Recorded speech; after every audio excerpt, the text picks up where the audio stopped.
Ohm's connection diagram നോക്കാം. അപ്പോൾ first നിങ്ങൾ എന്ത് ചെയ്യുക, ബാറ്ററിയുടെ പോസിറ്റീവ് അമ്മീറ്ററിൻ്റെ പോസിറ്റീവായിട്ട് കണക്ട് ചെയ്യുക. ഇനി അമ്മീറ്ററിൻ്റെ നെഗറ്റീവിൽ നിന്നും വോൾട്ട് മീറ്ററിൻ്റെ പോസിറ്റീവിലേക്ക് കണക്ട് ചെയ്യുക. ദെൻ വോൾട്ട് മീറ്ററിൻ്റെ നെഗറ്റീവിൽ നിന്നും റിയോസ്റ്റാറ്റിൻ്റെ ഒരു എൻഡിലോട്ട് കണക്ട് ചെയ്യുക. അത് കഴിഞ്ഞതിന് ശേഷം റിയോസ്റ്റാറ്റിൻ്റെ മറ്റൊരു എൻഡിൽ നിന്നും കീര ഒരു സൈഡിലോട്ട് കണക്ട് ചെയ്യുക. അടുത്ത കീര അപ്പുറത്തെ സൈഡിൽ നിന്നും ബാറ്ററിയുടെ നെഗറ്റീവിലേക്ക് കണക്ട് ചെയ്യുക. ഇത്രയേ ഉള്ളൂ സർക്യൂട്ട് ഡയഗ്രാം എന്ന് പറഞ്ഞാൽ. ഇനി വോൾട്ട് മീറ്ററിൻ്റെ പാരലായിട്ട് റെസിസ്റ്റൻ്റ് വയർ അല്ലെങ്കിൽ നിക്രോം വയർ എന്ത് ചെയ്യുക, പാരലായിട്ട് വയ്ക്കുക. ഇത്രയാണ് ചെയ്യേണ്ടത്.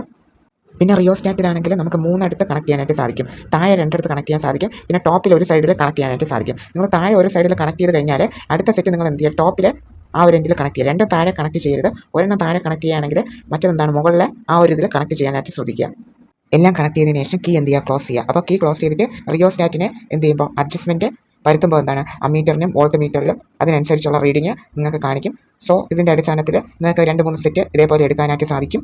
പിന്നെ പ്രത്യേകം ശ്രദ്ധിക്കുക, വോൾട്ട് മീറ്ററിന് പാരലായിട്ടായിരിക്കണം റെസിസ്റ്റൻ്റ് വയർ കണക്ട് ചെയ്യേണ്ടത്.